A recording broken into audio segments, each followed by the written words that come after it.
Good evening. This is Captain Jeff with Argo Live. We are here tonight with Nick Gaffney, Spot On Fishing, and I thought I was going to have my partner Dave Rowe, but he unfortunately has very little internet. I got him here. He's listening by phone. Maybe he'll chime in once in a while, but we can't see his picture. He last time, Dave, that we saw you were in Alabama, I think a month ago. Where are you today? Today I am in Florida. I'm just outside of Fort Myers at anchor. I had hoped tonight to be coming at you from Cabbage Key, which is where Jimmy Buffett was given the inspiration to the song Cheeseburger in Paradise. But when I arrived there, I realized that I had very poor cell service there, so I didn't want to risk not being able to appear on the live tonight. We put in an extra 3 hours of cruising to have exactly the same outcome. Yeah, we had Dave on a little earlier, but he was just a frozen mess and couldn't hear anything. So he's going to listen in by phone. Nick is here. Nick's been on the water all day. Looks a little bit like a lobster, but I'm jealous. These two guys are in Florida. I'm up here in Maryland, where it's been frigid for like a month. But we're all pretty tired. We spent 4 or 5 days at St. Pete at the boat show down there, and then we flew to Seattle and we spent 10 days in Seattle. So we're kind of done. Actually, Nick yesterday was at the Miami show, so we've been all over the place the last few weeks. All over the place. Big news tonight, and I know we had Nick on as a guest a few months ago, I believe, but Argo has actually brought Nick on in his company. We acquired him a couple of months ago. We're announcing it, the press release this week, but Nick comes on as part of Argo, bringing not only his Spot On Fishing app, but a tremendous amount of information with charting, bathymetry, relief shading, or bottom structure. It's incredible what he can do, as well as some advanced weather features. So I'm really super excited to have Nick on board, a part of the Argo team, and we're going to make both Argo and Spot On Fishing better products over the next few months. So that's the big news. Bringing Nick on tonight to kind of announce that. And he's going to hopefully be a regular participant from here on out, along with Dave, if we can get his boat in sail range. So Nick, welcome. Yeah, really exciting. Obviously, we've known about it for a little while, but a big announcement for everybody else out there. And certainly what we have planned in the near future is, beyond exciting. You guys are going to have access to new features and new overlays, new maps. I couldn't be more excited to be on, any other team. So glad to be here. Yeah, it happened pretty quick. I'm always looking to try and get more advanced fishing features into Argo. And a good friend of mine, Letty Rudeau at Fish Talk, a couple of years ago, I said, "Hey, Lenny, what could I do to enhance the capabilities for fishermen?" And he said, "You need to get artificial reefs in there." So I went out. I got over 30,000 artificial reefs in Argo. You can search on them. But I ran into him, at the Annapolis show in October, and I said, "Lenny, I'm going to ask you again.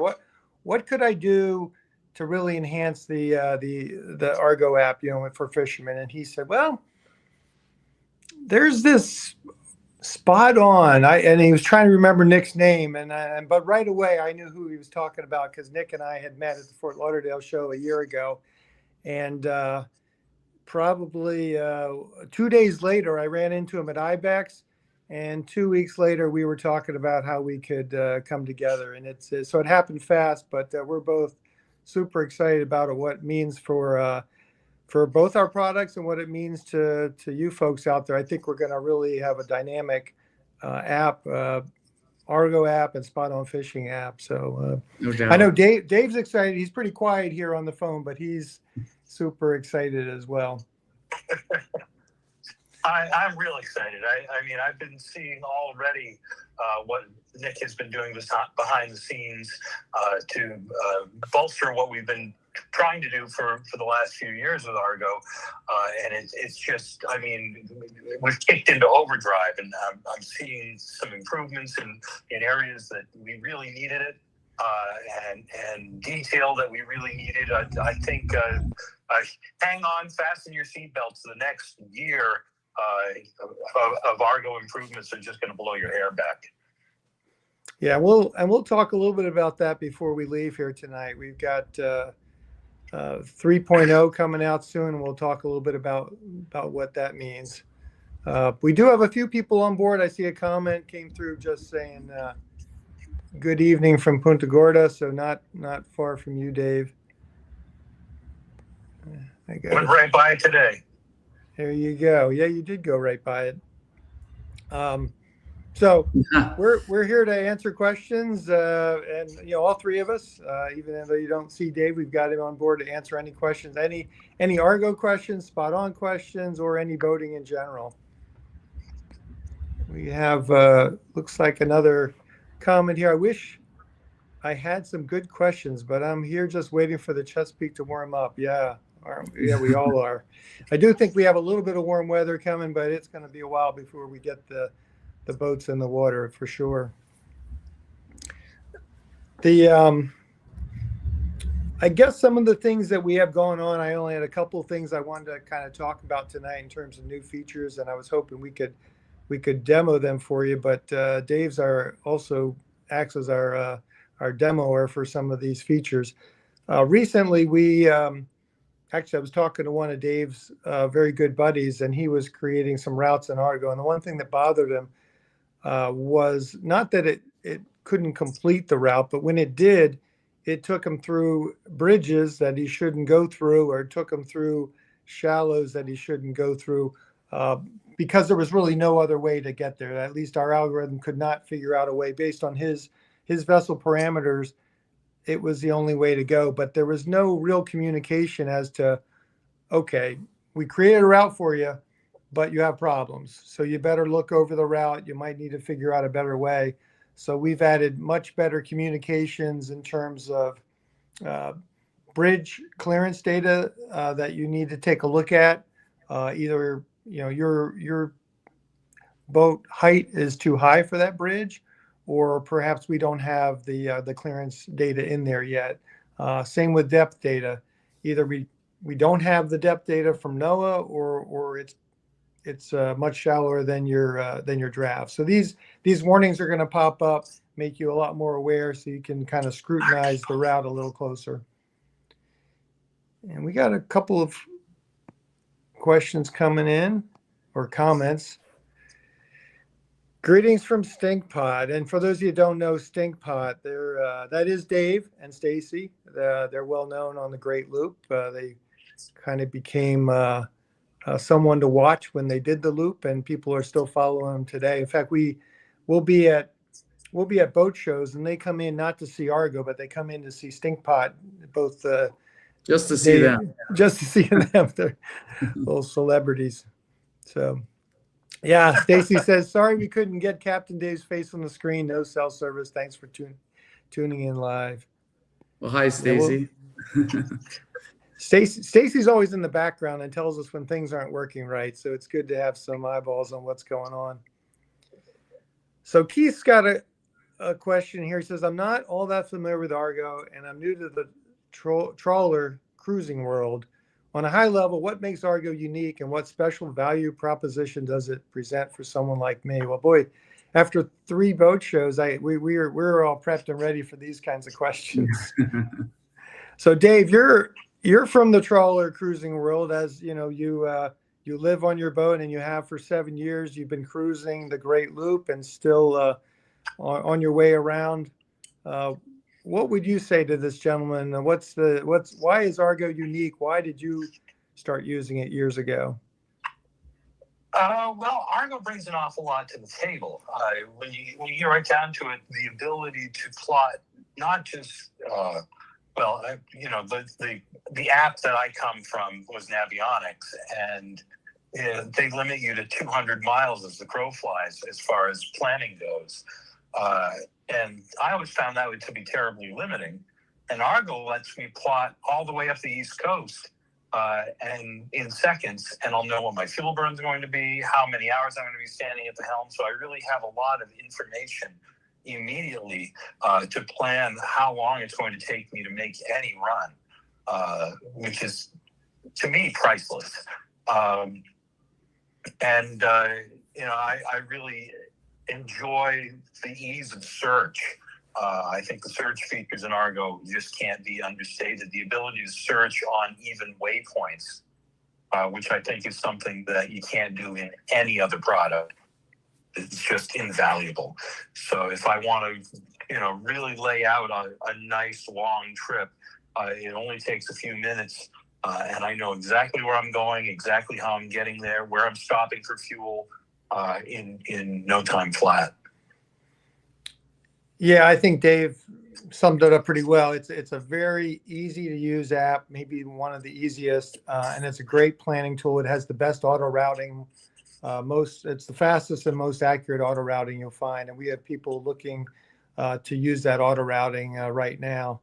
I think that's what you'll find, and we continue adding more features.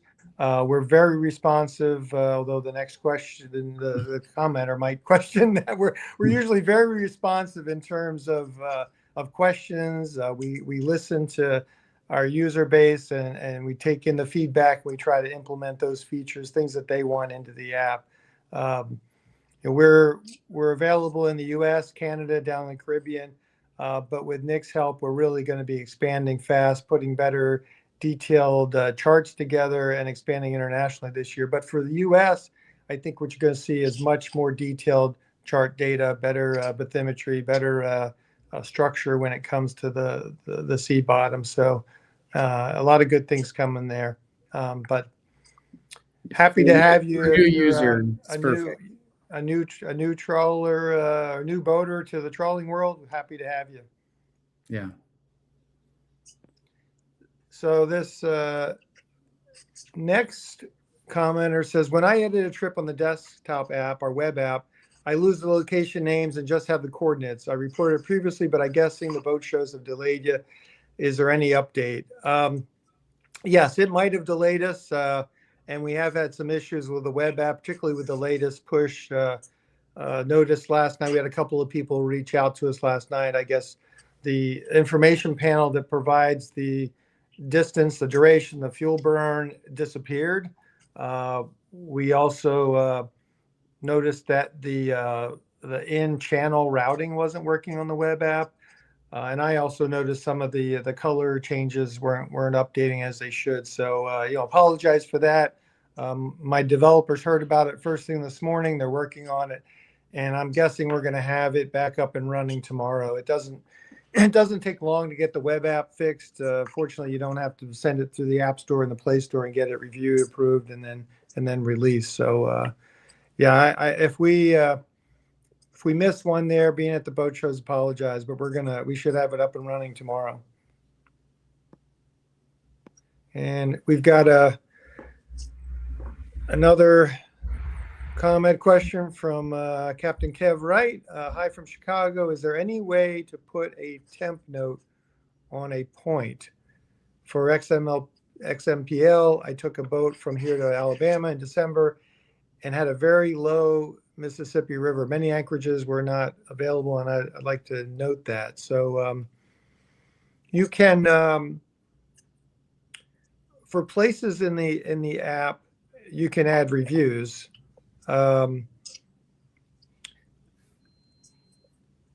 If there's you can certainly drop pins, hazard pins, advice pins, and they immediately are seen by everybody. So two options there. You can add a review to an anchorage, and that's immediately seen by all anyone that's possibly looking at that anchorage, thinking of going to that anchorage. Or if you want to actually see a pin on the map itself and want everyone to see it publicly, you can drop an advice pin, a map issue pin, a hazard pin, and they'll be on there permanently until, I think if it gets 3 thumbs down from other users, it'll disappear, but otherwise it'll remain there on the map. Jeff, I'm just thinking about this, and I just came down to Mississippi myself, as you know, or at least part of it. Yep. And correct me if I'm wrong, but when somebody leaves a review, the date of the review is there. So that actually would be good information for people that are coming through right after you. Yeah. Just thinking about how, well, the reviews all, if you're looking at Anchorage, the reviews are pretty easy to find. The most current ones are at the top. But yeah, if anyone out there has some other thoughts or ideas, like I said before, we're open to ideas, and we try to put it in the queue for our developers to get in there. I think that's all the comments. So that's great. We're getting more questions here tonight than we've had in a couple of months. So I don't have a whole lot of features to talk about, so that's good. The other thing that I wanted to point out, and it would have been much easier to demo, is how easy it is when you are auto routing. And for the new boater, it might be helpful. And it provides some unique features to Argo. When you create a route in Argo, very easy to do, just an A to B quick auto route, just takes a couple seconds. You can add waypoints to adjust the route. You can add waypoints, like Dave said, for a fuel stop, for an anchorage stop along the way. But while you're creating that route, you can edit your vessel. You can change your draft, although you probably wouldn't do that, but you can change the margin of safety above the draft, or the buffer as we call it, and adjust the route itself. You can adjust the average speed, the average fuel burn, anything you'd like to with your vessel, and immediately it'll change the route. You can also indicate whether you want to be in the channel or out. Some people may be thinking, why would I not want to be in the channel? But we do have a lot of small boaters, jet skis, things like that, which probably shouldn't be in the channel anyway. And they're just looking for the shortest route possible. The other thing you can do, particularly if you're taking a long voyage up and down the East Coast, is choose the shortest route, an inside route, or an outside route. You don't have to actually force it outside by putting waypoints into your route. You can actually choose, I want an outside route. It'll reroute it so that it's outside of the ICW. Vice versa, you can choose inside route. It'll go down the ICW for you. So it allows you to create, it just allows you more flexibility when you're creating routes. And there are shortcuts. So when you're creating that route, there'll be a couple of buttons on the right side that allow you to edit your vessel and also get directly to the route settings. So just wanted to point out, those are some shortcuts when you're routing to easily get in there and modify some things. Looks like we got another comment here, question. How do I turn on AIS information using an iPad running Argo and a Predict Wind data hub? Dave's favorite device these days. I have AIS. He's got an AIS receiver. I guess he's got the Predict data hub. I think I'll let Dave talk to this, since he's got the exact same setup. Yeah. Well, the first thing you have to do is make sure that you have AIS turned on in the Predict Wind data hub. So that it's passing through that information. I assume that this person has an AIS unit aboard. If you don't have an AIS unit aboard, you cannot have over-the-horizon AIS, which is what Predict Wind called it, without paying their monthly subscription fee, which I believe is $65. So that's part of the Predict Wind Pro. So if that's the sticking point, that's the answer to that. But beyond that, you have to make sure that it's configured in the data hub itself, as well as in Argo, the NMEA configuration. So it's sort of a 2 to 3 part situation. And if you want to get in touch with me, you can just email me at dave@argonav.io, and I will gladly walk you through over email how to make all that stuff happen. It's a little hard and probably boring to describe here on the live broadcast. So another question related to the AIS is AIS available on Android yet? Yes, it should be.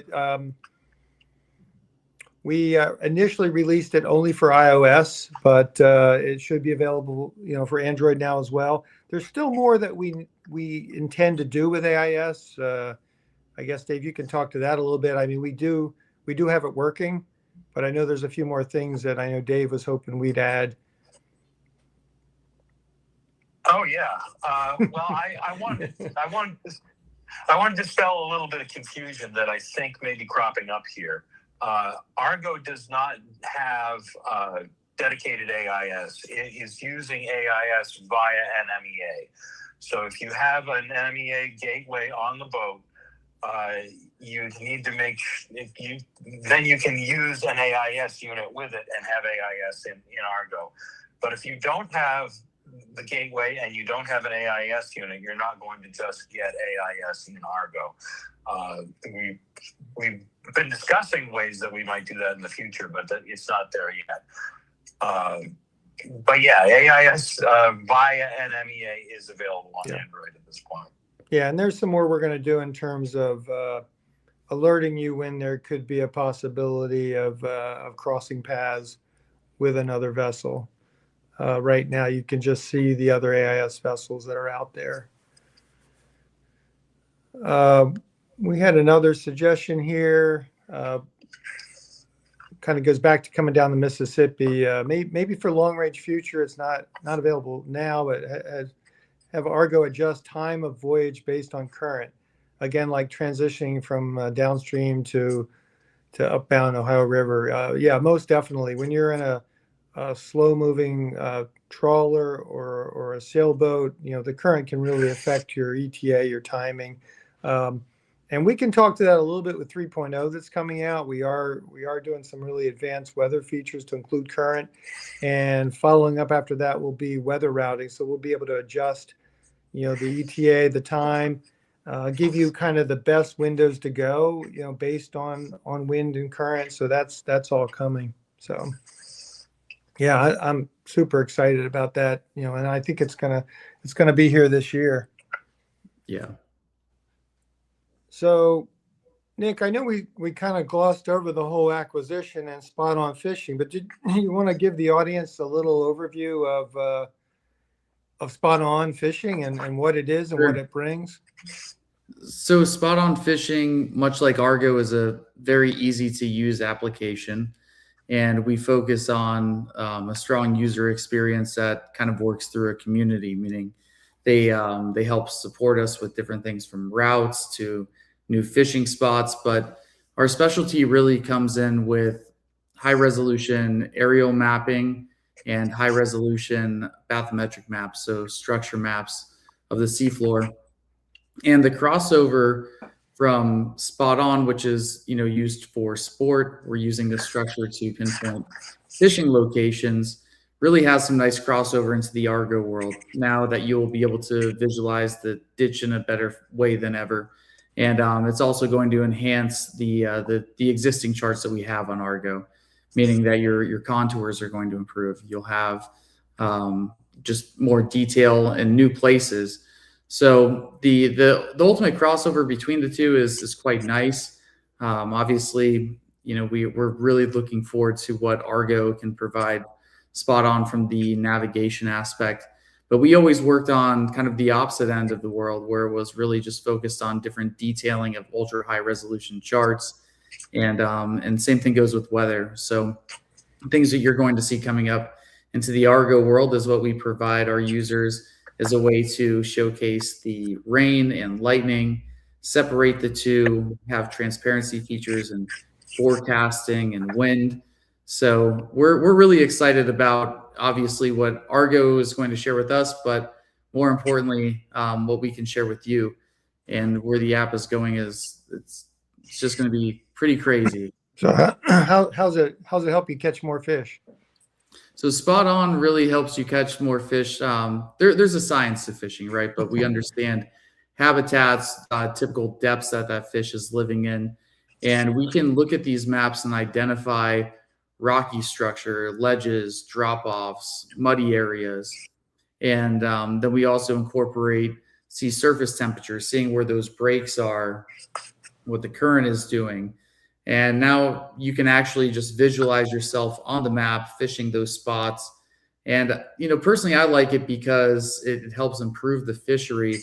If you think about the fact that you don't need to fish the same waypoint over and over again, we really like to teach that there's an exciting way to explore new places, find new spots, and just really bring back that kind of primitive energy into fishing again. So, our hope and focus is to kind of push conservation through technology, really enjoy and embrace all of these awesome tools that we have, but also make sure that we can do it not just to improve our own experience today, but fishing for future generations. Yeah, no, super excited about seeing where it goes this year, and maybe I'll have to get my fishing pole out. It's been a while since I think so. I've been out on the bay, but no, looking forward to that. If you do it, just get some sunblock so you don't look like me today. That's that's the trick. We have a couple more minutes, and I'll talk a little bit about what's coming out at 3.0. We have provided some teasers in our last couple of newsletters, but we're testing it right now. We're hoping to get it out next week.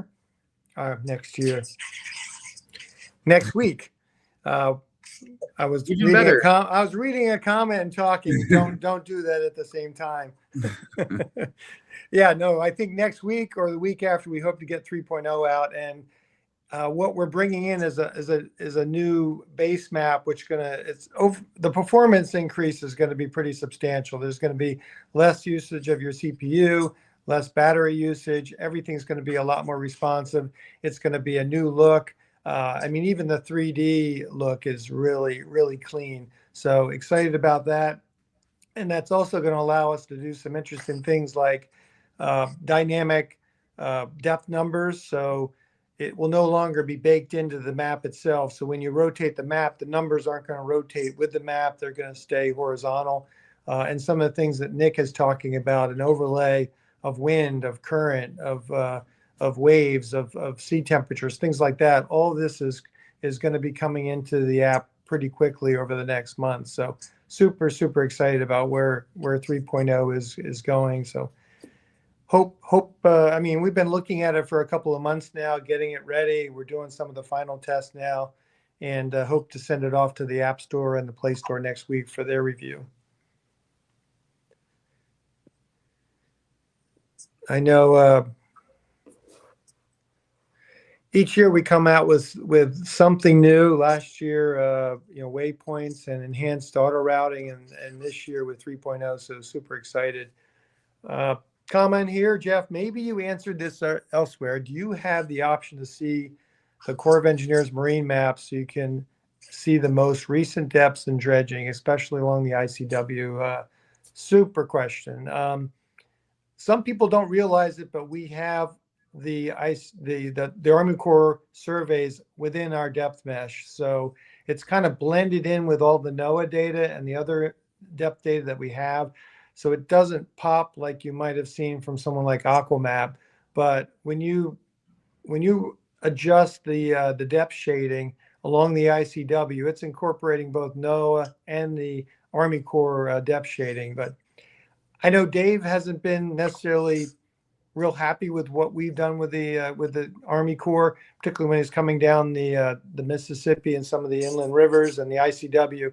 So Nick is already working with our guys in terms of breaking it out and kind of displaying it in a much better way, so you can really clearly see the Army Corps surveys themselves, outside of what NOAA provides, because when they've done surveys, they're super detailed, and we want to provide that, also give you some indication maybe of the age of those surveys. So these are things that we've always had in the app, but maybe haven't displayed as clearly and in the best way that we could have. So that's something we're working on.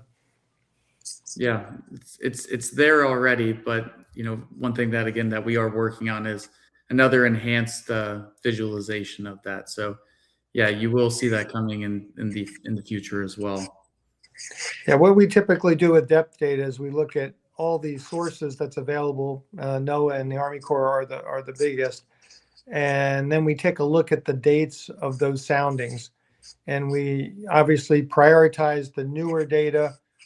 We average the data, so you're getting a really comprehensive depth mesh, and that's how we create those very fast auto routes that you see from Argo. So I think that's it, unless there's any more questions. And I apologize we weren't able to do any demos tonight. We'll make sure Dave gets cell coverage for next month. But please join us. We're going to be here every month, and now we've got a new participant in Nick. Yeah. The second Thursday of every month, 7 p.m. Dave, any final parting words? Nothing specific. I'm sorry that I wasn't on screen, and you guys killed it. I'm glad you were able to pull it together without me. But no, I'm looking forward to some impressive stuff coming out with 3.0 coming up over the next few months. I think it's going to be quite a ride. All right, thanks. All right, everybody, stay warm. We'll see you next month. We'll see you next month. All right, take care. Bye-bye. Bye, everyone. Bye.